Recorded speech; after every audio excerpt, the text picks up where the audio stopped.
Hello, it's Dr. Sue Nichols from the Connected Reading Project team.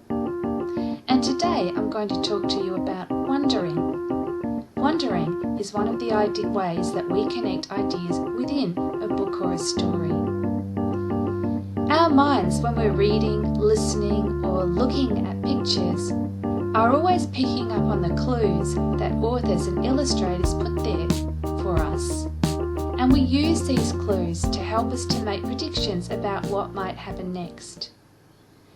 If we want to practice the connecting move of wondering, it's a really good idea to use an unfamiliar book, because that means that we genuinely don't know what's going to happen next.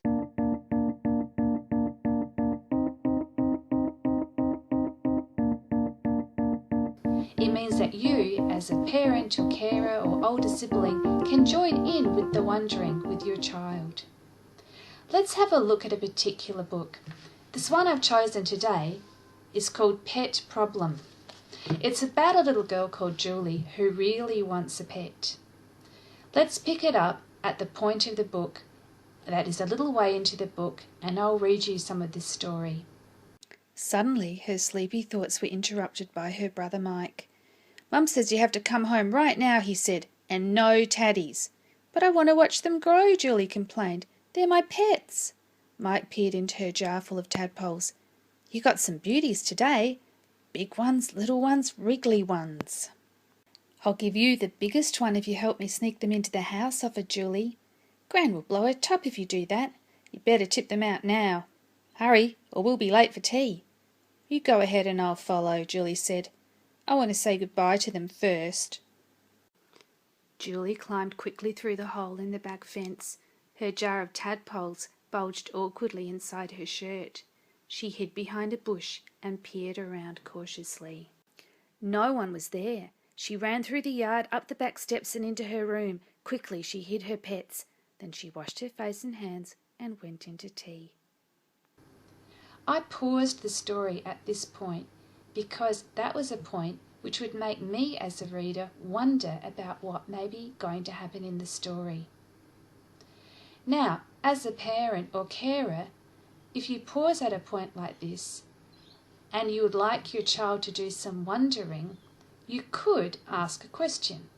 What do you think is going to happen next? Your child might actually say, "I don't know." Because if your child is used to just listening to a story from beginning to end, they might not be used to pausing and wondering.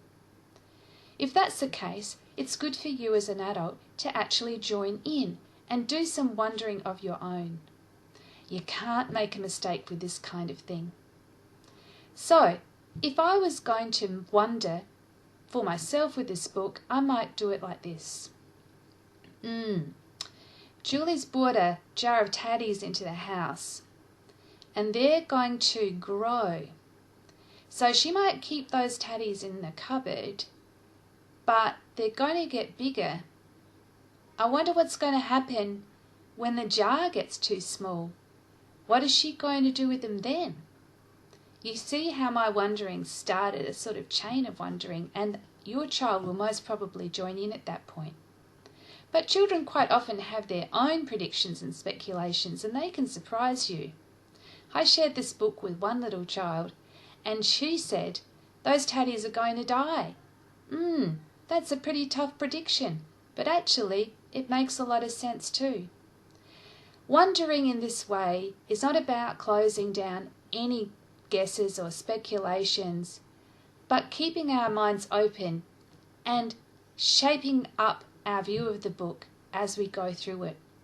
We don't want to be stopping on every second page and going, "What do you think is going to happen next?" Authors write their stories in a way that they quite often signal to us when would be a good point to pause.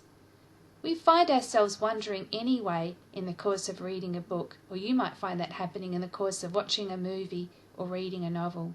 It's a natural thing for our minds to be doing. So, if we want to do connected reading and wonder, keep in mind that it's good to use an unfamiliar story, because then our wondering is genuine.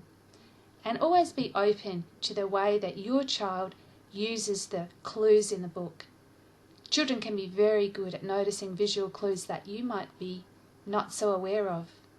Finally, join in with the wondering and show your child how your mind gets busy reaching forward into the book or story. Thanks for your time today.